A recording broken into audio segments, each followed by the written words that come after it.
कैसे हैं आप सब लोग।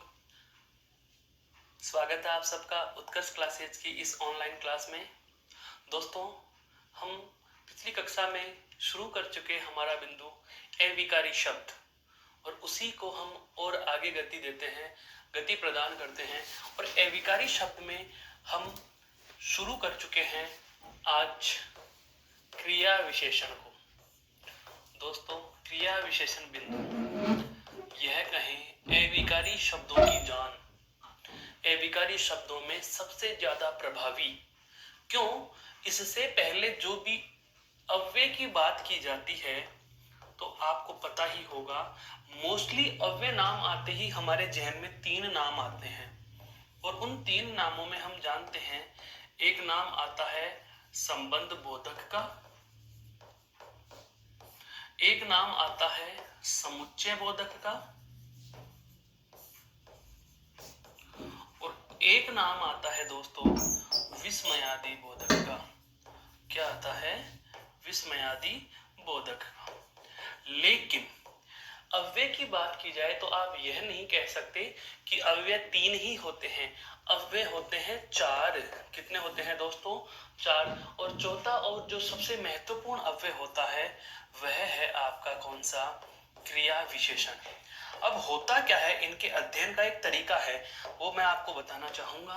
इन तीनों को एक वर्गीय अव्यय कहा जाता है। इन तीनों का प्रयोग हम एक वाक्य में किस तरीके से कर रहे होते हैं, इन तीनों को हम तुलनात्मक दृष्टि से पढ़ सकते हैं। लेकिन हिंदी व्याकरण में, या हम बात करें प्रतिस्पर्धा के इस दौर में कॉम्पिटिटिव एग्जाम्स की दृष्टि से, तो हर एक परीक्षा में बहुत बड़ा भाग क्रिया विशेषण का होता है, और इस क्रिया विशेषण पर ही आज हम विस्तार से प्रकाश डालने वाले हैं। तो सबसे पहले हम बात करें इस क्रिया विशेषण की, तो देखो होते क्या है क्रिया विशेषण। दोस्तों, आपको लेकर चलूंगा उस ऐतिहासिक पल में जब मैंने आपको बताया कि विकारी शब्द 4 होते हैं। ध्यान देना, विशेषण बिंदु पढ़े थे उस समय भी मैंने आपको यह बात प्रतिस्मृति करवाई थी। कौन सी? कि जो विकारी शब्द होते हैं उनकी संख्या कितनी होती है? 4 होती है। कौन कौन से हैं वो बता रहा हूं पुनः। सबसे पहला जो विकारी आता है वह आता है आपका कौन सा? संज्ञा। उसके बाद जो विकारी शब्द आता है वह आता है दोस्तों सर्वनाम।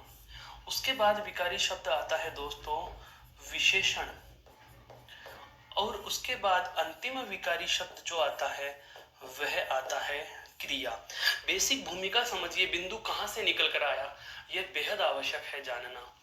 तो जो विकारी शब्द 4 विकारी हैं, मैंने यह कहा जब विशेषण पढ़े तब हम आपसे परिचित हो चुके थे इस बारे में कि इन चारों विकारी शब्दों की विशेषता बताई जाती है। पुनः सुनिए, हिंदी में विकारी शब्दों की संख्या 4 होती है, और अलग अलग शब्दों के द्वारा इन चारों विकारी शब्दों की क्या की जाती है? विशेषता बताई जाती है, जिसमें संज्ञा और सर्वनाम की विशेषता बताने वाले शब्द को हम विशेषण कहते हैं। यह हम जान चुके थे। उसके बाद बात की जाए, विशेषण की विशेषता बताने वाले प्रविशेषण होते हैं। विशेषण की विशेषता बताने वाले क्या होते हैं? प्रविशेषण होते हैं। और यदि बात की जाए क्रिया, तो क्रिया की विशेषता बताने वाले क्या होते हैं? क्रिया विशेषण। और आज का हमारा बिंदु भी तो यही है, क्रिया विशेषण। तो इस छोटे से वृतांत से, इस छोटे से वर्णन से आपके यह समझ में आ चुका होगा कि क्रिया विशेषण कहां से निकल कर आता है। क्रिया विशेषण भी ऐसा एक विशेषण का प्रकार है जो अंतिम विकारी शब्द या विकारी शब्दों में महत्वपूर्ण प्रकार क्रिया जिसकी विशेषता बताते हैं, वही क्या कहलाते हैं? क्रिया विशेषण कहलाते हैं। क्योंकि केवल विशेषण की बात करें तो केवल विशेषण का अर्थ होता है विशेषता बताने वाला। विशेषता बताने वाला। अब विशेषता बताने वाला, किसकी विशेषता बताने वाला? तो विशेषता बताने वाला तो संज्ञा और सर्वनाम का तो विशेषण है। और यदि यही विशेषता बताने वाला विशेषता किसकी बता दे? क्रिया की बता दे तो वो क्या कहलाएगा, क्रिया विशेषण है। लेकिन इस क्रिया विशेषण के संबंध में एक नई और महत्वपूर्ण बात जो है, जो हमें ध्यान रखने की है, वह कौन सी है कि क्रिया विशेषण जो होता है ये इन सभी विकारी शब्द हैं। ध्यान देना, ये सभी के सभी, ये सभी के सभी तो क्या है, विकारी हैं। लेकिन यह क्या होता है, अविकारी होता है। यह क्या होता है दोस्तों, अविकारी होता है। तो अब हम बात करना आरंभ करें इसकी परिभाषा की। तो देखो परिभाषा यहां से बनाएंगे, ऐसा अविकारी शब्द जो क्रिया की विशेषता बताता हो। पुनः सुनिए, ऐसा अविकारी शब्द जो क्रिया की विशेषता बताता हो उसे क्या कह देंगे, क्रिया विशेषण कह देंगे। लिखेंगे इसकी परिभाषा में हम क्या, कि ऐसा वह अविकारी शब्द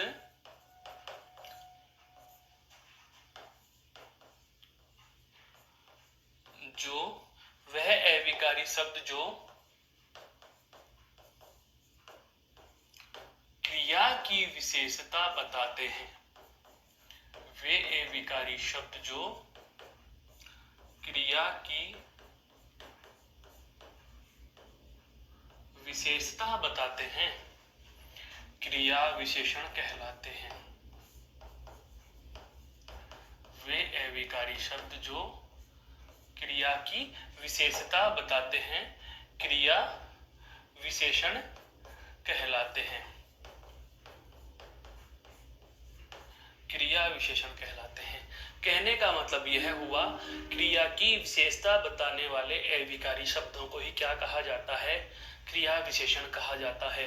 अब जैसा कि हर बिंदु में हमने क्या पढ़ा, उसकी परिभाषा पढ़ी और उसके प्रकार पढ़े, लेकिन यहाँ पर हम इसके प्रकारों की चर्चा करें उससे पहले मैं आपको थोड़ा सा वर्णन बताना चाहूंगा कि हिंदी में विकारी शब्दों के साथ इस अविकारी शब्द की आवश्यकता क्यों पड़ी। विकारी शब्दों के साथ ऐसी क्या स्थिति रही कि हम इस अविकारी शब्द को भी पढ़ना अपनी बाध्यता समझते हैं। तो ध्यान दीजिए, मैं आपको जो बताने वाला हूं वह बताने वाला हूं क्रिया विशेषण का महत्व। दोस्तों इसका महत्व पढ़ना इसलिए जरूरी हो गया क्योंकि यहीं से हमें पता चलेगा कि क्रिया विशेषण के प्रकार कितने बनेंगे और क्रिया विशेषणों का प्रयोग कैसे होता है। सबसे पहले हम इसको वाक्य में कहाँ लिखते हैं, अगर यह भी आपको जानना हो तो क्रिया विशेषण जो होता है वह क्या होता है दोस्तों, क्रिया का विस्तारक कहलाता है। क्या कहलाता है, क्रिया का विस्तारक कहलाता है। और सदैव ध्यान रखना, विस्तारक की जहां भी बात आती है, विस्तारक की जहां भी बात आती है तो विस्तारक जिसका विस्तार करते हैं, विस्तारक जिसका विस्तार करते हैं, विस्तारक जिसका विस्तार करते हैं उससे ठीक पहले लिखे जाते हैं, उससे ठीक पहले लिखे जाते हैं, उससे ठीक पहले लिखे जाते हैं। यह बात आपके समझ में आ चुकी होगी। यह आप अलग से एक डाल दीजिए कोटेशन कि क्रिया का विस्तारक होता है क्रिया विशेषण, और विस्तारक क्या होता है, विस्तारक जिसका विस्तार कर रहे हैं वाक्य में उन्हें हम उससे पहले लिखते हैं। अर्थात ये मैं कहूं कि क्रिया विशेषण कहाँ लिखा जाएगा तो आप यह कह सकते हो क्या कि वाक्य में इनको, वाक्य में इनको क्रिया से पहले लिखा जाता है। वाक्य में इनको कहाँ लिखा जाता है दोस्तों, क्रिया से पहले लिखा जाता है। उदाहरण की हम बात करना चाहें, उदाहरण की हम बात करना चाहें तो आप इस बात को एक बार हाईलाइट कर लीजिए, फिर उसको हम आगे लेते हैं उदाहरण पे। तो देखो दोस्तों, वाक्य में इनको कहाँ लिखा जाएगा, क्रिया से पहले। जैसे कि हम बात करें उदाहरण के रूप में, जैसे राधा तेज दौड़ती है। राधा तेज दौड़ती है। दौड़ना क्या है दोस्तों? राधा की क्रिया। कैसे दौड़ रही है? तेज जोर दौड़ रही है। यह क्या है? क्रिया विशेषण। दोनों चीजें समझना। क्या कहना चाह रहा हूं, यहां से हम परिभाषा पर भी प्रकाश डालेंगे। परिभाषा क्या कह रही है? वह अविकारी शब्द जो क्रिया की विशेषता बताते हैं क्रिया विशेषण कहलाते हैं। दौड़ना क्रिया है। दौड़ कैसे रही है राधा? तेज दौड़ रही है। तो तेज शब्द क्रिया की विशेषता बता रहा है, इसलिए यह क्या है? क्रिया विशेषण है। एक बात समझ में आ गई।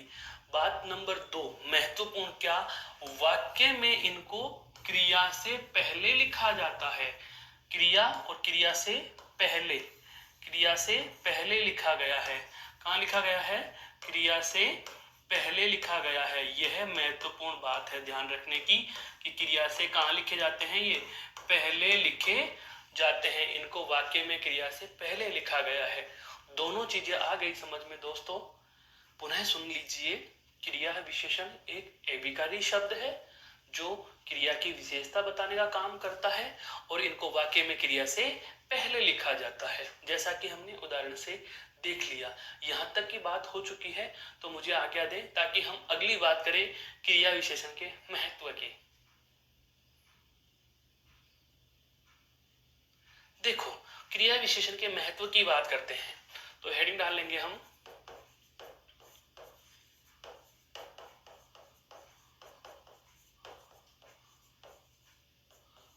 महत्व या कार्य। क्रिया विशेषण का महत्व या कार्य मतलब क्रिया विशेषण कौन कौन से जिम्मेदारियां निर्वहन करता है। जैसे हर एक व्यक्ति के अपने अपने महत्व, अपना अपना एक कार्य, हर परिवार के सदस्य का अपना महत्व, अपना कार्य होता है।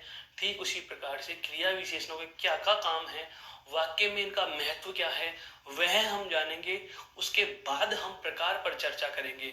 यदि महत्व समझ में आ जाते हैं तो प्रकार बेहद आसान हो जाएंगे दोस्तों। तो हम बात कर रहे हैं क्रिया विशेषण के महत्व की, और महत्व में मैं सबसे पहला लिखना चाहूंगा, देखो क्या, एक क्रिया विशेषण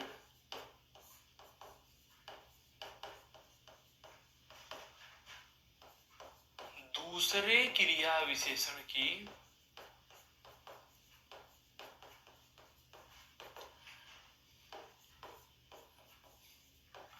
विशेषता भी बताते हैं।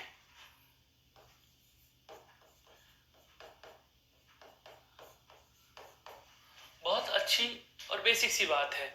एक क्रिया विशेषण दूसरे क्रिया विशेषण की विशेषता भी बताता है। कैसे बताता है यह जानने की बात है। मैंने वाक्य लिखा,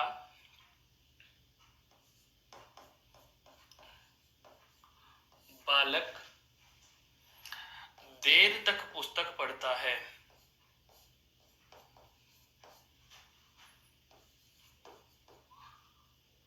या बालक देर तक पढ़ता है।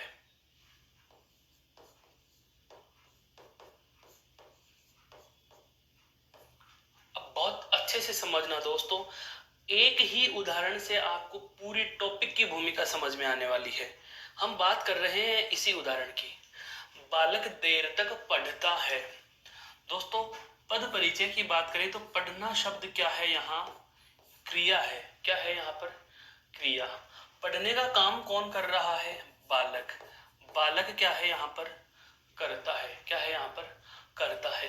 देखो, बालक पढ़ता है, वाक्य यह भी बन रहा है। यहाँ मैं लिख भी देता हूं उदाहरण के रूप में, क्या बालक पढ़ता है। एक सरल उदाहरण है यह, और इसी में हमने क्रिया विशेषण डाल दिया कि बालक देर तक पढ़ता है। तो यह उसके पढ़ने का क्या बताने लग गया? समय बताने लग गया। कब तक पढ़ता है? कि साहब देर तक पढ़ता है। तो पढ़ने का समय जो बता रहा है, इसका मतलब क्रिया के होने की विशेषता बता रहा है। तो इसे हम क्या कहेंगे? क्रिया विशेषण। क्या कहेंगे? क्रिया विशेषण। अब ध्यान दीजिए, यहां मैं एक शब्द लिख रहा हूं, बुद्धिमान। दोस्तों, मैं आपसे पूछना चाहता हूं, बुद्धिमान शब्द किसकी विशेषता बता रहा है? बुद्धिमान शब्द किसकी विशेषता बता रहा है? तो आप सीधे से जवाब दे दोगे कि श्रीमान जी बुद्धिमान शब्द है ये बालक का विस्तार कर रहा है, बालक का विस्तारक है, बालक की विशेषता बता रहा है। और बालक शब्द करता है एक संज्ञा शब्द है और संज्ञा की विशेषता बता रहा है। तो बुद्धिमान जो शब्द है वह क्या होगा, विशेषण होगा, बिल्कुल विशेषण होगा जी, कोई दो राय नहीं है। लेकिन अब मैं एक महत्वपूर्ण चीज और जोड़ने वाला हूं। मैंने इसमें यहां और लिख दिया क्या, ज्यादा। अब सुनो, पूर्व की कक्षाओं में हमने एक नई चीज जानी थी कि यदि संज्ञा और सर्वनाम की कोई विशेषता बताता है तो उसे तो विशेषण कहेंगे, लेकिन यदि कोई शब्द विशेषण की विशेषता बता दे, ज्यादा बुद्धिमान बालक देर तक पढ़ता है, ज्यादा बुद्धिमान बालक देर तक पढ़ता है, तो यहाँ पर यह ज्यादा शब्द इस बुद्धिमान पर प्रभाव डाल रहा है, अर्थात इस विशेषण की यह विशेषता बता रहा है। और विशेषण की विशेषता बताने वाले शब्दों को दोस्तों कहा जाता है प्रविशेषण। क्या कहा जाता है, प्रविशेषण। यहाँ यह समझना है, लाइन क्या कह रही है कि एक विशेषण दूसरे, एक क्रिया विशेषण दूसरे क्रिया विशेषण की विशेषता बताता है। यहाँ पर एक क्रिया विशेषण है, इसकी विशेषता भी क्रिया विशेषण ही बताता है। जैसे मैं कहूं ज्यादा बुद्धिमान बालक ज्यादा देर तक पढ़ता है, ये लो जी, देर तक पढ़ता है, कितनी देर तक, ज्यादा देर तक, तो यह भी क्या हो गया, क्रिया विशेषण। अब आप कहोगे सर इस तथ्य को यहां लिखने की जरूरत क्या थी, अब समझ में आएगी जरूरत क्या है दोस्तों। विशेषण की विशेषता बताने वाला शब्द तो प्रविशेषण होता है, तो विशेषण से पहले प्र लगाना पड़ रहा है हमें, तो क्या क्रिया विशेषण की विशेषता बताने वाले को क्रिया प्रविशेषण नहीं कहेंगे। इसके अनुसार तो क्रिया प्रविशेषण होना चाहिए, लेकिन इसे क्रिया प्रविशेषण नहीं कहा गया, इसे भी क्या कहा गया, क्रिया विशेषण ही कहा गया है। दोस्तों समझ लेना इस बात को कि एक विशेषण की विशेषता बताने वाला शब्द तो प्रविशेषण होता है, लेकिन क्रिया विशेषण की विशेषता बताने वाला शब्द क्रिया प्रविशेषण नहीं होता, बल्कि वह भी क्रिया विशेषण ही होता है। दोनों बातें अनुमान लगा रहा हूं, समझ में आ गई होंगी।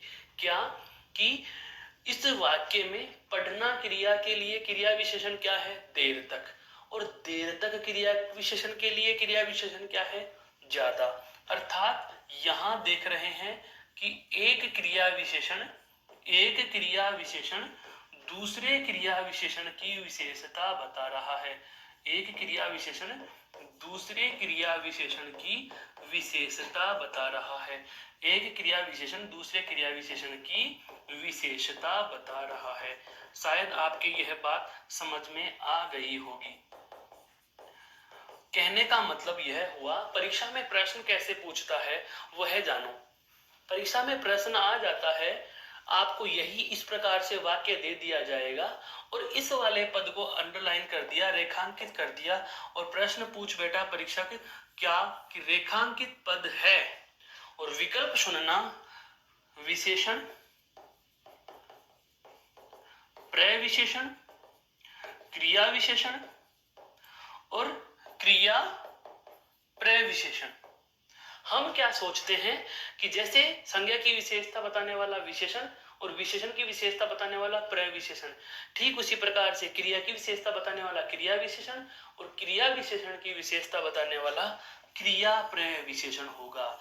जबकि यह क्रिया प्रविशेषण नहीं होता, वह भी क्या होता है दोस्तों, क्रिया विशेषण ही होता है। यह समझ में आ गया होगा। अब समझ में आए कि हम क्रिया विशेषण के महत्व या कार्यों की चर्चा क्यों कर रहे हैं, क्योंकि बहुत सारे बारीक पहलू हमें और सीखने हैं। तो यह बात आपके समझ में आ चुकी होगी। एक बार इसको और गौर से देख लीजिए ताकि हम अगले कार्य या महत्व पर चर्चा कर सकें।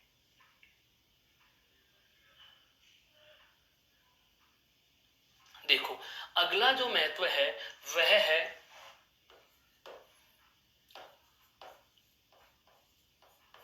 महत्व या कार्य हम बात कर रहे हैं। अगले की हम चर्चा कर रहे हैं क्या कि क्रिया विशेषण क्रिया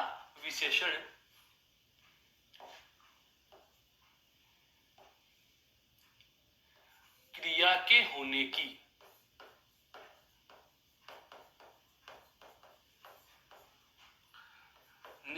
निश्चितता बताते हैं।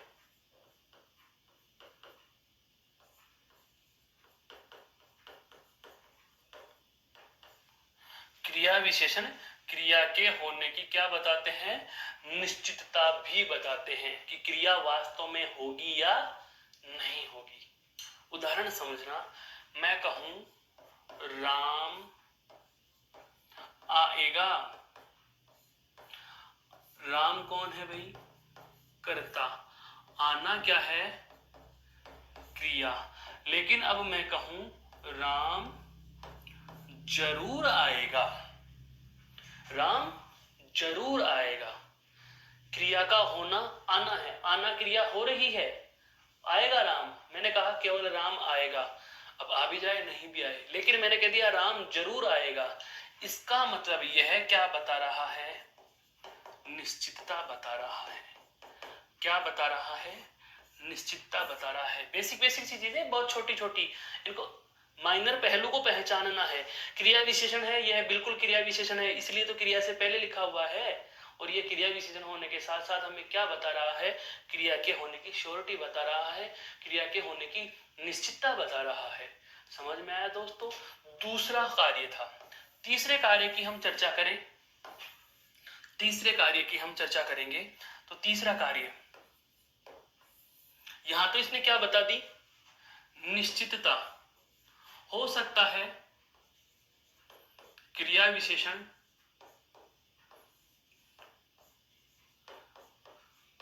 क्रिया के होने की अनिश्चितता भी बताते हैं। इसका ठीक विलोम, क्रिया विशेषण क्रिया के होने की अनिश्चितता भी बताते हैं। श्योरिटी है और श्योरिटी नहीं भी है। देखो, जैसे वही उदाहरण ले रहा हूं, राम आएगा, और यहां पर यदि लिखा हुआ मिल जाता है राम शायद आएगा, तो दोस्तों यह शब्द सुनते ही हमारे मस्तिष्क में आ गया कि अब क्या है? राम का आना अनिश्चित है। राम का आना क्या है? अनिश्चित। यह राम कौन थे? कर्ता। आना क्या है? उसकी क्रिया। बोध किसका हो रहा है? अनिश्चितता का बोध हो रहा है। इसका मतलब क्रिया विशेषण का दूसरा, देखो पहला महत्वपूर्ण कार्य तो हमने क्या पढ़ा कि एक क्रिया विशेषण दूसरे क्रिया विशेषण की, एक क्रिया विशेषण दूसरे क्रिया विशेषण की विशेषता भी बताता है। एक क्रिया विशेषण दूसरे क्रिया विशेषण की क्या करता है? विशेषता भी बताता है। उसके बाद जो दो महत्वपूर्ण काम हमने जाने, क्या कि क्रिया विशेषण क्रिया के होने की क्या बताएंगे? निश्चितता बताएंगे। देखिए, हमने निश्चितता बता दी। हो सकता है निश्चितता नहीं बताए, यहां पर क्या बता दी? अनिश्चितता बता दी। दोस्तों क्या बता दी? अनिश्चितता बता दी। आशा करता हूं अगला कार्य भी आपके समझ में आया। एक बार इसको देख लीजिए, फिर हम आगे की ओर चर्चा करते हैं।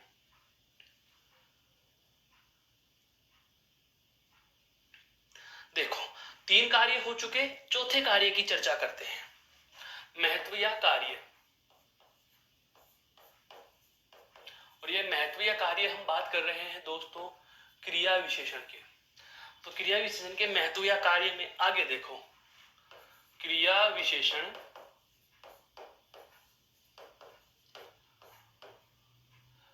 क्रिया के होने की स्वीकृति का बोध कराते हैं। स्वीकृति का बोध कराते हैं। ये बहुत अच्छी चीज है, माइनर पहलू है। क्रिया विशेषण क्रिया के होने की क्या बताते हैं? स्वीकृति बताते हैं। स्वीकृति का मतलब यह हो गया कि क्रिया होनी है या नहीं होनी, उसकी आपको स्थिति परमिशन मिल रही है या नहीं। जैसे कक्षा में, या आप मुझे पूछना चाहते हैं कि सर मैं कक्षा से बाहर जा सकता हूं क्या? और कहने वाले ने कह दिया हाँ जाओ, हाँ जाओ। दोस्तों बहुत छोटा वाक्य है, बड़े बड़े बहुत अच्छे अच्छे विद्यार्थी इसमें चकमा खा बैठते हैं। ऐसा वाक्य दे दिया, हाँ शब्द को रेखांकित कर दिया, पूछ लिया रेखांकित पद है। रेखांकित पद क्या है, दिमाग लगाना।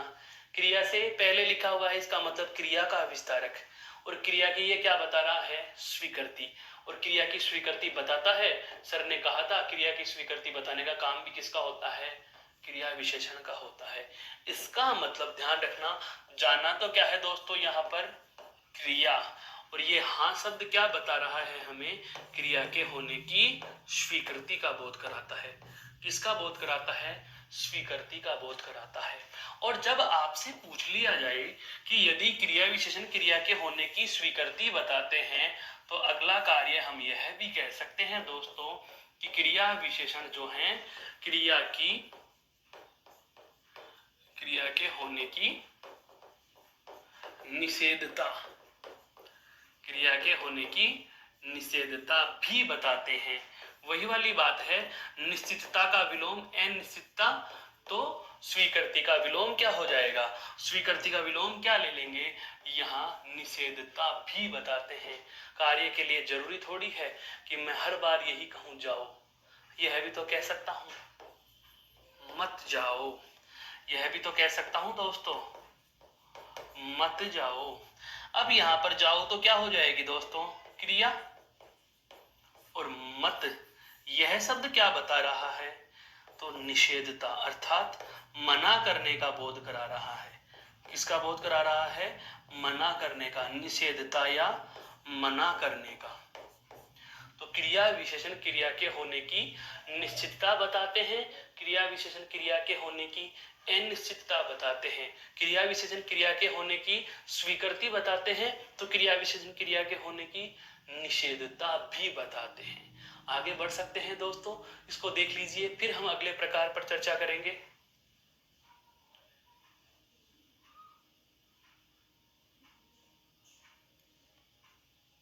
अगला कार्य जो है वह है क्रिया विशेषण का।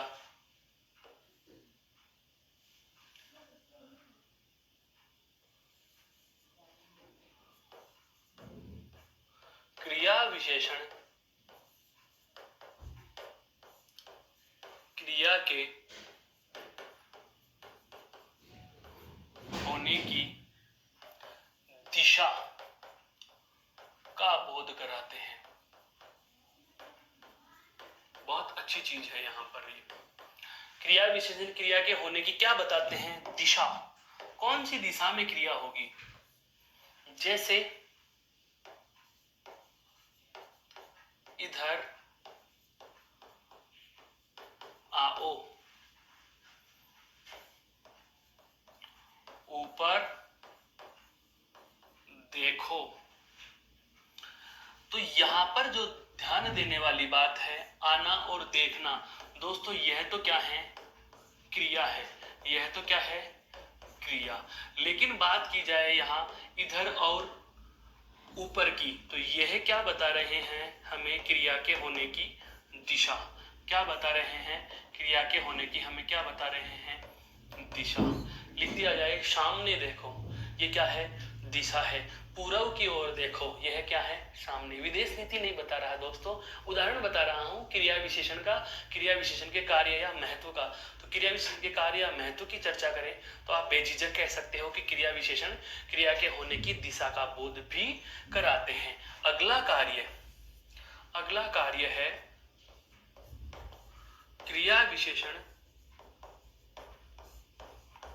क्रिया के होने का स्थान भी बताते हैं। क्रिया विशेषण क्रिया के होने का क्या बताते हैं, स्थान, क्रिया कौन सी जगह हो रही है, क्रिया कौन सी जगह हो रही है। ये जगह का बोध भी कौन कराते हैं दोस्तों, क्रिया विशेषण ही कराते हैं। देखो, जैसे हम बात करें एग्जाम्पल की, उदाहरण की हम बात करें, जैसे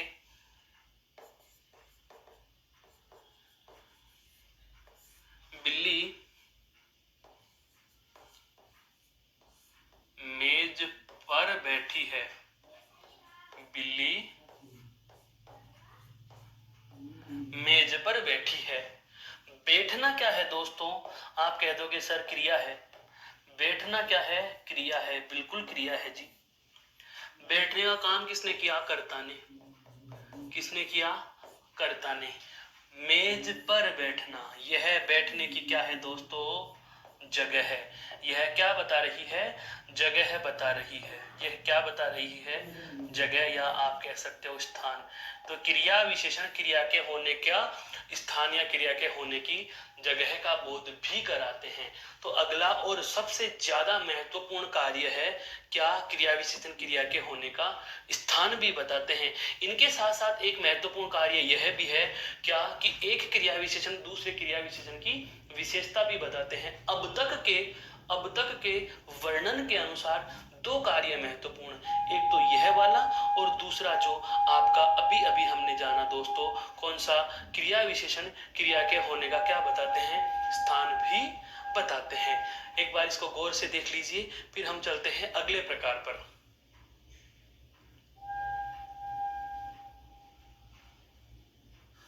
देखो दोस्तों, क्रिया विशेषण के 7 कार्यों के बाद अगला कार्य या महत्व 8वां।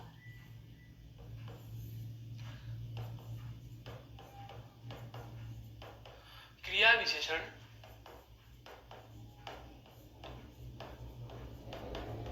क्रिया के होने का समय भी बताते हैं। क्रिया विशेषण क्रिया के होने का क्या बताते हैं? समय भी बताते हैं। जैसे राकेश रोजाना 4 बजे उठता है। राकेश रोजाना 4 बजे उठता है। दोस्तों इस उदाहरण को बहुत गौर से देखेंगे तो समझ में आएगा हमारे। उठना उसकी क्या है दोस्तों? क्रिया। उठना क्या है उसकी? क्रिया। और राकेश कौन है? कर्ता। ये रोजाना शब्द और ये 4 बजे शब्द, ये हमें क्या बता रहे हैं? क्रिया के होने का समय बता रहे हैं कि राकेश नामक जो करता है या राकेश नामक जो व्यक्ति है वो कितने बजे उठ जाता है, या हम कहें कि राकेश के द्वारा उठने की जो क्रिया है वह कितने बजे हो रही है? 4 बजे हो रही है। अब यहाँ पर एक ध्यान देने वाली महत्वपूर्ण बात और है, और वह बात क्या है उस पर मैं सदैव प्रकाश डालता हूं, आज भी डालना चाहूंगा। क्या? कि समय जरूरी नहीं कि घड़ी में बजे का ही हो सकता है आपको समय दे दिया जाए आज, जैसे राकेश आज आएगा, ये समय है। हो सकता है दे दे कल, हो सकता है लिखा हुआ मिल जाए परसों, आज कल या परसों। ऐसा नहीं दे, हो सकता है हमें दे दे कोई वार। वार समझ में आए दोस्तों? जैसे किसी भी दिन का नाम, सप्ताह के दिन का नाम है, सप्ताह के दिन, जैसे सप्ताह के दूसरे दिन, तीसरे दिन। हो सकता है किसी माह का नाम आ जाए, क्या आ जाए दोस्तों? माह अर्थात महीने का नाम। हो सकता है कोई वर्ष का नाम आ जाए, हो सकता है कोई त्योहार का दिन दे दे, है, त्योहार का दिन दे दे। हो सकता है आपके लिए कोई ऋतु लिख दी जाए, हो सकता है ऋतु लिख दी जाए। हो सकता है आने वाला या बीता हुआ कल, आने वाला या गया हुआ, आने वाला या गया हुआ कल। हो सकता है अवधि दे दे, समय की अवधि। अवधि में तो समझ रहे हैं आप, 2 घंटे, 4 घंटे, दिनों की अवधि। हो सकता है आपको दे दे पक्ष का नाम, पखवाड़ा है। हो सकता है दे दे तिमाही। हो सकता है दे दिया जाए अर्धवार्षिक। क्या दे दिया जाए दोस्तों? अर्धवार्षिक। हो सकता है आपको दे दिया जाए वार्षिक। हो सकता है दे दिया जाए शताब्दी। हो सकता है दे दिया जाए वारों का समूह है, जैसे 18 वारों का समूह है। इस प्रकार से कोई भी समय, या फिर अंत में जो लिखेंगे हम वही क्या? बजे का समय। किसी भी प्रकार से उदाहरण बना सकता है। यह पेपर बनाने वाले की मनोवृत्ति पर निर्भर करता है कि वह समय द्योतक परिचय शब्दों का कौन से का उपयोग कर रहा हो, कौन से शब्द का उसने प्रयोग करना चाहा है। मेरे कहने का आशय यह हुआ कि क्रिया विशेषण क्रिया के होने का क्या बताते हैं, हमें समय भी बताते हैं। बहुत अच्छा लगा यह जानकर आपको कि इतने सारे भी समय सूचक शब्द आ सकते हैं। बिल्कुल दोस्तों, ये समय सूचक शब्द हैं, इनमें से किसी भी प्रकार के समय सूचक शब्द का प्रयोग किया जा सकता है। एक बार देख लीजिए, फिर हम आगे चलते हैं।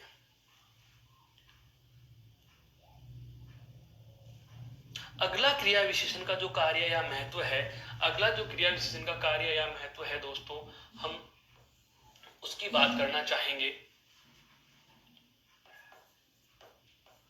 क्रिया विशेषण क्रिया के होने की मात्रा बताते हैं। क्रिया विशेषण क्रिया के होने की क्या बताते हैं दोस्तों? मात्रा बताते हैं। मेरे कहने का मतलब यह हुआ कि हमें क्रिया विशेषण से पता चल सकता है कि क्रिया कितनी मात्रा में हुई है, किस मात्रा में हुई है। उदाहरण के लिए मैं लिख दूं, जैसे राम खूब पढ़ता है। इसका मतलब राम के द्वारा कौन सा काम किया जा रहा है? पढ़ना। क्रिया क्या है राम की? पढ़ना। अब राम के द्वारा जो पढ़ना क्रिया हो रही है वह कितनी हो रही है, यह क्या बता रहा है? राम तो जो करता था, यह उसकी क्या बता रहा है? मात्रा। जैसे मैंने लिखा, राधा ज्यादा सोती है, कम पढ़ती है। ज्यादा सोती है और कम पढ़ती है, कम पढ़ती है, थोड़ा खेलती है। तो दोस्तों ध्यान देना, यहाँ पर खेलना, सोना और पढ़ना, ये सब तो क्या है उसकी क्रियाएं। लेकिन अब बात की जाए यहाँ पर ज्यादा, कम, थोड़ा या थोड़ी, ये शब्द क्या है? ये सब सभी के सभी हमें क्या बता रहे हैं? क्रिया के होने की मात्रा बता रहे हैं। क्या बता रहे हैं? क्रिया के होने की मात्रा बता रहे हैं। अर्थात हम बात करें कि क्रिया विशेषण का महत्वपूर्ण कार्य एक और हमें पता चल चुका, क्या कि क्रिया विशेषण हमें क्रिया के होने की किसका बोध कराते हैं दोस्तों? मात्रा का बोध भी कराते हैं। क्रिया विशेषण हमें क्रिया के होने की मात्रा भी बताते हैं। और इसी के बाद में हम अंतिम क्रिया विशेषण का जो एक कार्य है वह और देखना चाहेंगे। एक सेकंड के लिए आप इस स्लाइड को देख लीजिए, फिर मैं आगे बढ़ूंगा।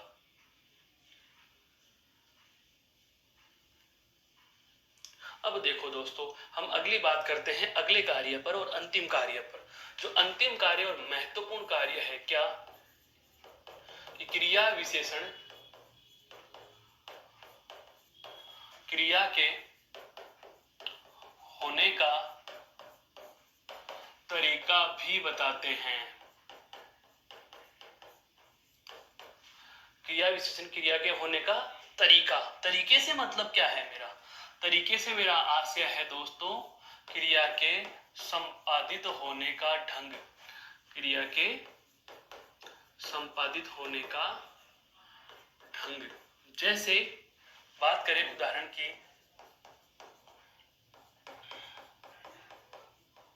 युद्ध के समय गोलियां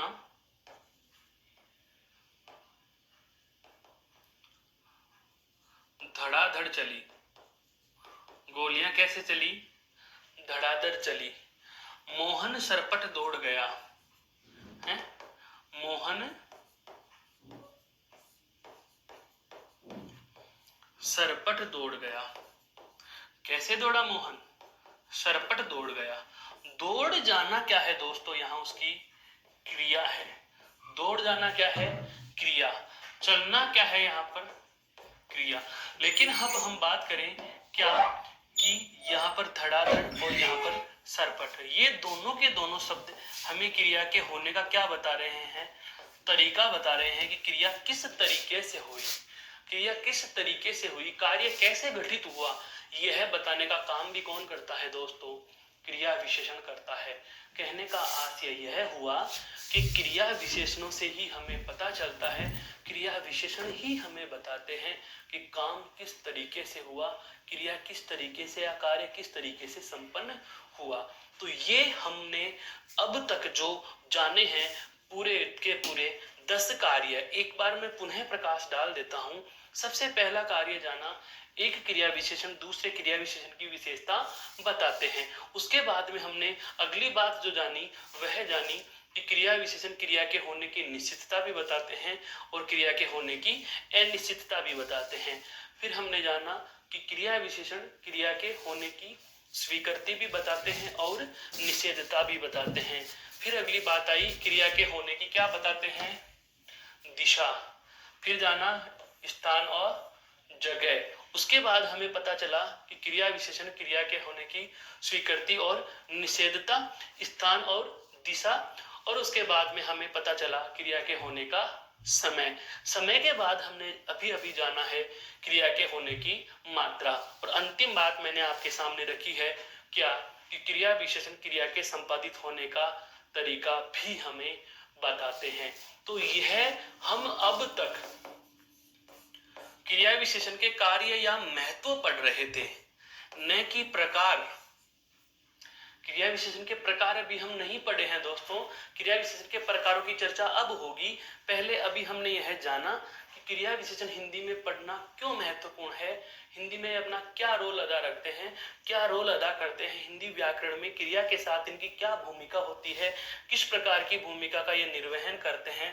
तो यह सारी बातें हमने जान ली हैं। तो एक बार इसे देख लीजिए, फिर हम चलते हैं क्रिया विशेषण के प्रकारों की यात्रा करने। दोस्तों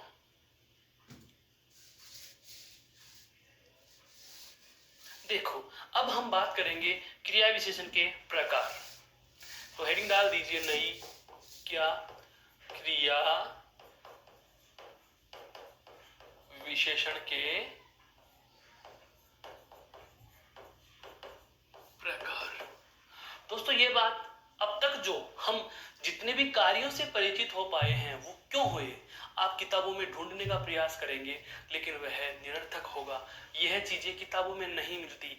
प्रकार आपको हर जगह मिल जाएंगे, लेकिन जो क्रिया विशेषण का महत्व है, क्यों पढ़ा जाता है, क्या महत्व रखते हैं, क्या रोल अदा करते हैं, वो चीजें हमने निष्कर्ष के रूप में निकाल करके पढ़ ली। और यहां से ही हम बात करते हैं अब प्रकारों की। देखो सबसे पहला प्रश्न, क्रिया विशेषण के प्रकार कितने होते हैं। तो इसका बहुत ही आसान जवाब है 4। किताबों में कितने भी लिखे हुए आए, आपको केवल कितने करने हैं, 4।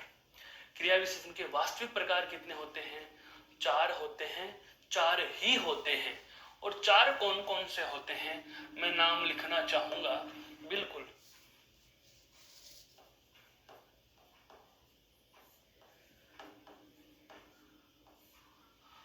कालवाचक,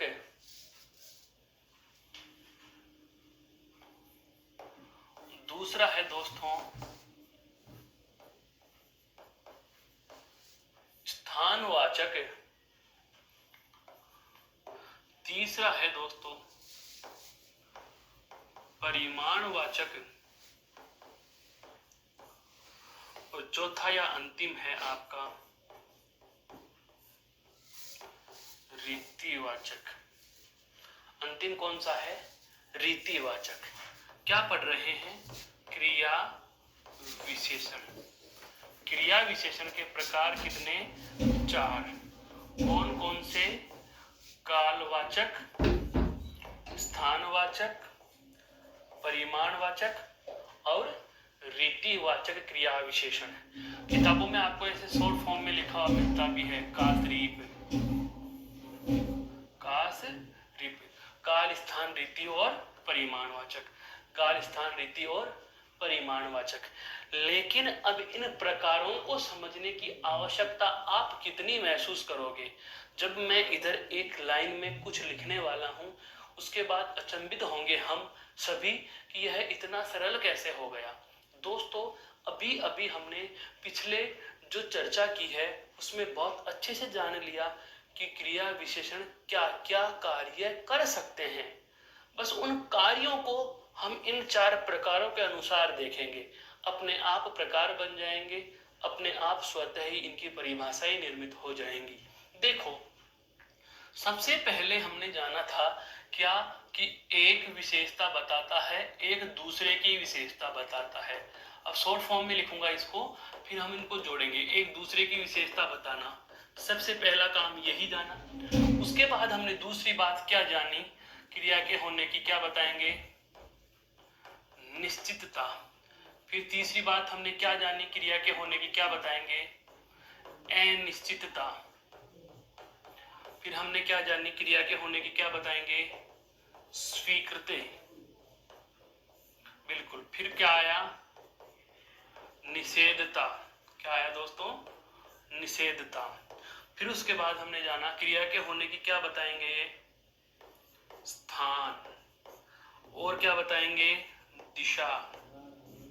और क्या बताएंगे, समय। और क्या बताएंगे, मात्रा। और क्या बताएंगे दोस्तों, तरीका। ये क्रिया विशेषण के हम 10 कार्य जान चुके हैं, क्रिया विशेषण के 10 महत्व जान चुके हैं। अब हम इन 10 के 10 कार्य या 10 के 10 महत्व को इन 4 प्रकारों में देखेंगे। देखो, कालवाचक। कालवाचक का मतलब क्या हुआ, वाचक शब्द का अर्थ हमें बहुत पहले से पता है। वाचक का शाब्दिक अर्थ होता है बताने वाला। वाचक का शाब्दिक अर्थ क्या होता है, बताने वाला। और काल का मतलब होता है समय। तो मैं यह कह सकता हूं कि नहीं, समय बताने वाला क्रिया विशेषण, ये लिखा हुआ। बहुत बेहद आसान हो गया दोस्तों। अर्थात क्रिया विशेषण का पहला प्रकार कालवाचक क्रिया विशेषण, जो इसका कार्य था कि एक क्रिया विशेषण हमें क्रिया के होने के समय का बोध कराते हैं। और समय कैसा भी हो सकता है दोस्तों, हमारा समय कैसा भी हो सकता है, समय कैसा भी हो सकता है। देखो इधर क्रिया के होने का क्या बता रहा है, समय बता रहा है। आज कल परसों वार सप्ताह महीना वर्ष त्योहार है, ऋतु आने वाला गया हुआ कल अवधि पक्ष पखवाड़ा तिमाही अर्धवार्षिक वार्षिक शताब्दी, वारों का नाम और समय या बजे का समय, घड़ी का समय, अवधि का समय कैसे भी हमें बता सकता है। इसका मतलब यह हुआ कि क्रिया विशेषण हमें क्रिया के होने का क्या बताएगा, समय बताएगा। और जो समय बताने वाले क्रिया विशेषण होते हैं उन्हीं को क्या कहा जाता है, कालवाचक क्रिया विशेषण कहा जाता है। क्या कहा जाता है दोस्तों, कालवाचक क्रिया विशेषण कहा जाता है। तो सबसे पहला प्रकार हम कौन सा लेंगे, कालवाचक। परिभाषा क्या हो जाएगी, क्रिया के संपादित होने का समय, क्रिया के संपादित होने का समय बताने वाले क्रिया विशेषण कालवाचक क्रिया विशेषण कहलाते हैं।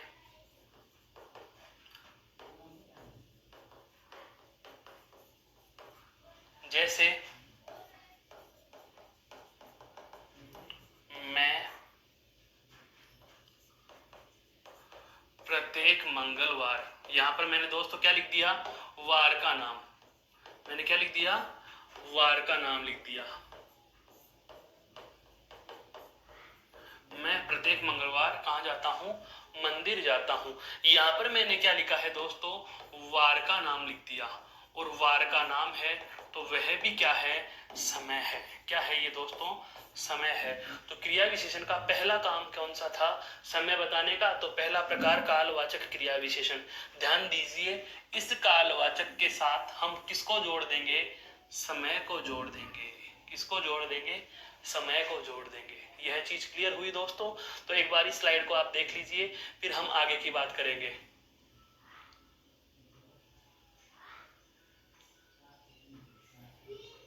दूसरा प्रकार, अब आता है इसका दूसरा प्रकार, स्थानवाचक। स्थानवाचक क्या कहना चाहता है, देखो स्थान का मतलब जगह, वाचक का मतलब बताने वाला। क्रिया विशेषण के कार्यों में हम बात करें कि क्रिया के होने का क्या बताने वाला, स्थान बताने वाला, ये रहा। और स्थान के साथ साथ ध्यान रखना दिशा। तो क्रिया के होने का स्थान और दिशा ये दोनों जो बताते हैं उन्हें हम कौन से क्रिया विशेषणों में शामिल करते हैं दोस्तों, स्थानवाचक में शामिल करते हैं। कौन से में शामिल करते हैं, स्थानवाचक में शामिल करते हैं। इस तरीके से आप इसको अलग रंग से भी समझ सकते हैं कि क्रिया के होने का स्थान और उसकी दिशा का बोध कराने वाले क्रिया विशेषणों को हम स्थानवाचक क्रिया विशेषण कहेंगे। जैसा कि हमने जाना भी था, स्थान और दिशा की बात की जाए, ये देखिए क्रिया और के होने का दिशा और उसकी स्थान या जगह है, कार्य कहाँ हो रहा है उसकी स्थान या उसकी दिशा बताएं तो वो कौन से होंगे, आपके स्थानवाचक क्रिया विशेषण होंगे। वो कौन से होंगे दोस्तों, स्थानवाचक क्रिया विशेषण होंगे। तो परिभाषा क्या हो जाएगी, क्रिया के होने का, क्रिया के होने का स्थान व दिशा, क्रिया के होने का स्थान व दिशा का बोध कराने वाले क्रिया विशेषणों को स्थानवाचक क्रिया विशेषण कहा जाता है। क्रिया विशेषण कहा जाता है। कहने का मतलब यह हुआ क्रिया के होने की जगह या उसकी दिशा का पता चले। जैसे राम कक्षा में बैठा है, कहाँ बैठा है वो, कक्षा में बैठा है। तो बैठना तो क्या है दोस्तों, उसकी क्रिया है। बैठना क्या है, उसकी क्रिया। लेकिन अब बात करें उसकी बैठने की जगह कहाँ है, कक्षा। तो यह क्या पता चल रहा है, हमें उसका स्थान पता चल रहा है। हवाएं आज पूर्व से पश्चिम की ओर चल रही हैं। कौन सी दिशा से कौन सी दिशा की ओर बह रही हैं, बस यह दिशा बता रहे हैं। तो क्रिया के होने की दिशा का बोध भी हमें कौन कराते हैं, क्रिया विशेषण कराते हैं। अर्थात स्थानवाचक क्रिया विशेषण हमें क्रिया के होने की स्थान और उसकी दिशा का बोध कराते हैं। अब आता है अगला प्रकार, और अगला प्रकार हमारा दोस्तों कौन सा है, देखिए परिमाणवाचक। कौन सा है दोस्तों अगला प्रकार हमारा, परिमाणवाचक। विशेषणों में हमने जाना था कि परिमाण का शाब्दिक अर्थ होता क्या है, मात्रा। क्या होता है, मात्रा। तो मात्रा वाला कार्य हमने पढ़ा। अर्थात एक क्रिया विशेषण का कार्य यह भी है कि वह क्रिया के होने की हमें क्या बताते हैं दोस्तों, मात्रा बताते हैं। क्या बताते हैं, मात्रा बताते हैं। अर्थात परिभाषा यहां से हम बना देंगे कि क्रिया के होने की मात्रा का बोध कराने वाले क्रिया विशेषणों को परिमाणवाचक क्रिया विशेषण कहते हैं। जैसे कि हमने यह जान भी लिया था, यह हमने जाना भी था कि क्रिया विशेषण क्रिया के होने की क्या बताते हैं, मात्रा बताते हैं। जैसे राम खूब पढ़ता है, मात्रा हो गई खूब है। राधा ज्यादा सोती है, कितना सो रही है, ज्यादा। क्रिया कितनी हो गई, ज्यादा। यहाँ पर कम पढ़ती है, क्रिया कितनी हो रही है, कम है। थोड़ा खेलती है, खेलती कितना है, थोड़ा है। तो ज्यादा, कम, थोड़ा, खूब, बहुत, सारा, इस प्रकार के जो शब्द हैं जो क्रिया के होने की मात्रा का बोध कराते हैं, उसे हम क्या कह देंगे दोस्तों, तो उसे हम कह देंगे क्या, परिमाणवाचक क्रिया विशेषण। तो अगली परिभाषा हमारी जो क्रिया विशेषण के प्रकार में आएगी वह क्या आएगा, परिमाणवाचक क्रिया विशेषण।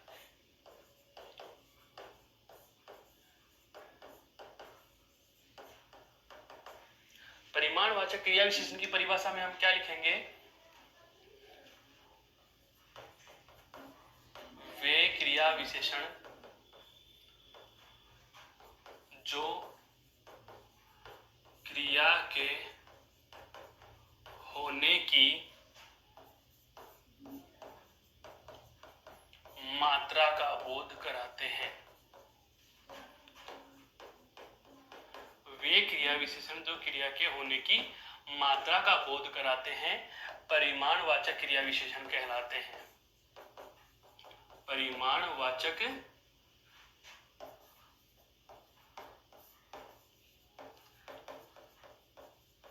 क्रिया विशेषण कहलाते हैं। परिमाणवाचक क्रिया विशेषण कहलाते हैं। क्रिया के होने की मात्रा का बोध कराते हैं, वही क्या कहलाते हैं, परिमाणवाचक क्रिया विशेषण कहलाते हैं। अब ध्यान देने वाली बात है दोस्तों, यहाँ पर क्रिया के होने की हमें क्या पता चल रही है, मात्रा चल रही है। क्या पता चल रही है, मात्रा। अर्थात क्रिया के साथ किस प्रकार के शब्द जोड़ दिए जाएंगे, ज्यादा, कम, जरा सा, थोड़ा। हो सकता है स्त्रीलिंग में लिखे थोड़ी है, या बहुवचन में लिखे थोड़े, या बहुत, खूब। तो इस प्रकार के शब्दों का प्रयोग यदि क्रिया के साथ किया जाता है तो उसे आप कह देंगे कि यह परिमाणवाचक क्रिया विशेषणों में गिने जाएंगे। मेरे कहने का आशय यह हुआ कि परिमाणवाचक क्रिया विशेषण हमें क्रिया के होने की क्या बताते हैं दोस्तों, मात्रा बताते हैं। जैसा कि हम यहाँ देख पा रहे हैं कि जो क्रिया विशेषणों के 10 महत्व या कार्य थे, उनमें से समय बताने वाले तो किसमें गिने गए, समय बताने वाले तो किसमें गिने गए दोस्तों, समय वाले सारे के सारे हमने गिन लिए किसमें, कालवाचक में। स्थान और दिशा वाले किसमें चले गए, स्थानवाचक में। और मात्रा वाले किसमें चले गए, परिमाणवाचक में। अंतिम प्रकार कौन सा है, रीति। रघुकुल रीत सदा चली आई, प्राण जाए पर वचन न जाए। रीत यानी तरीका। अर्थात रीतिवाचक क्रिया विशेषण वे होंगे जो हमें क्रिया के होने का क्या बताएंगे दोस्तों, तरीका बताएंगे। क्या बताएंगे, तरीका बताएंगे। ये क्या हो जाएंगे, रीतिवाचक क्रिया विशेषण हो जाएंगे।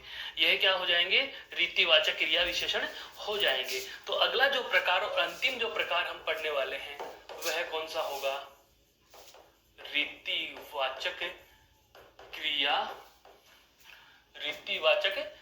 विशेषण। और रीतिवाचक क्रिया विशेषण की परिभाषा में हम क्या लिखेंगे दोस्तों, क्रिया के संपादित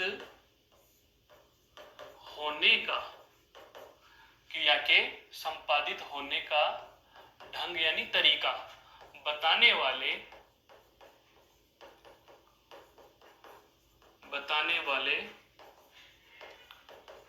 क्रिया विशेषणों को, क्रिया के संपादित होने का ढंग बताने वाले क्रिया विशेषणों को क्या कहा जाएगा दोस्तों, रीतिवाचक क्रिया विशेषण कहा जाता है। रीतिवाचक क्रिया विशेषण कहा जाता है। जैसे बस फटाफट भर गई,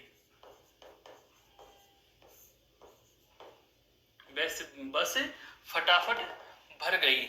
जैसे बस फटाफट भर गई। भरना क्या है दोस्तों, क्रिया। फटाफट क्या बता रहा है, कार्य के होने का तरीका बता रहा है, रीति बता रहा है हमें। और रीति जो बता रहे हैं वो तरीका बता रहे हैं। अर्थात हम यह कहें कि कार्य के होने का तरीका बताने वाले, संपादित होने का ढंग बताने वाले, रीत बताने वाले क्रिया विशेषणों को क्या कह देंगे, रीतिवाचक क्रिया विशेषण कह देंगे। यह बात आपके समझ में आ चुकी होगी। अब सुनना, यहाँ पर जैसे हमने जाना था क्या कि रीतिवाचक क्रिया विशेषण में सभी तरीका बताने वाले सभी क्रिया विशेषणों को हम रीतिवाचक कह देंगे। पर अब आपके जहन में सवाल आ रहे हैं कि सर निश्चितता, अनिश्चितता, स्वीकृति और निषेधता और एक दूसरे का, इनका क्या होगा। तो देखो, एक क्रिया विशेषण दूसरे क्रिया विशेषण की विशेषता बता रहा है। यह तो हम उसके प्रकार से भी निकाल सकते हैं। कैसे निकाल सकते हैं, जैसे सबसे पहला कार्य है, एक क्रिया विशेषण दूसरे क्रिया विशेषण की विशेषता बताता है। ध्यान दो इधर, देर तक पढ़ना। पढ़ना तो क्या है, क्रिया विशेषण। देर तक यह समय हो गया, और ज्यादा यह मात्रा हो गई। तो यह तो हो गया परिमाणवाचक दोस्तों। यह तो क्या हो जाएगा, परिमाणवाचक। और यह क्या हो जाएगा, कालवाचक। यह क्या हो जाएगा, कालवाचक। तो यह वाली बात तो आपके समझ में आ चुकी होगी कि सर इस सारणी में जो 10 कार्य हैं, इन 10 कार्यों में से एक, यह तो प्रकार स्वयं अनुसार होगा, जैसा प्रयोग होगा वैसा प्रकार मान लेंगे। लेकिन इन 4 को कहां गिने, इन 4 को कहां गिने दोस्तों, इन 4 को, क्योंकि हमारे पास जो 4 प्रकार थे वो तो समाप्त हो चुके। तो इन 4 को भी हमें ध्यान रखना है, सदैव किस में गिना जाता है, रीतिवाचक में ही गिना जाता है। अर्थात हम नोट डाल करके एक ये विशेष बात और जोड़ सकते हैं इसमें रीतिवाचक में, और रीतिवाचक में नोट डाल करके जो बात जोड़ी जाने वाली है वह क्या है दोस्तों, नोट डाल करके या विशेष लिख करके हम क्या लिख देंगे, वे क्रिया विशेषण जो क्रिया की स्वीकृति, निषेधता, निश्चितता व अनिश्चितता बताते हैं, उन्हें भी रीतिवाचक में ही शामिल किया जाता है, रीतिवाचक में ही शामिल किया जाता है। दोस्तों महत्वपूर्ण बात यही है बस इस रीतिवाचक क्रिया विशेषण की, कि जो स्वीकृति, निषेधता और निश्चितता तथा अनिश्चितता, ये जो चार शब्द हमारे पास और बच गए, इन चारों को हम कौन से स्थान में गिनेंगे, तो इन चारों के लिए आपके पास सदैव जवाब क्या होगा कि इनको हम कहाँ गिन लेंगे दोस्तों, रीतिवाचक में ही गिन लेंगे। तो अब मैं उम्मीद करता हूं कि ये सारा बिंदु आपके दिमाग में एक साथ घूम गया है। काल, स्थान, रीति और परिणाम। कालवाचक केवल समय बताएंगे, स्थानवाचक स्थान और दिशा, परिमाणवाचक केवल मात्रा, और बचे हुए सभी कार्यों पर प्रकाश डालने वाले क्रिया विशेषणों को हम कौन से क्रिया विशेषण में शामिल कर देंगे दोस्तों, तो वे सभी के सभी रीतिवाचक क्रिया विशेषण में शामिल किए जाते हैं। आशा करता हूं यह बिंदु आपको बेहद पसंद आया और समझ में आया होगा। इसके बाद हम अगली कक्षा में अगले बिंदु पर चर्चा करेंगे। तब तक के लिए आप सभी का बहुत बहुत धन्यवाद। जय हिंद।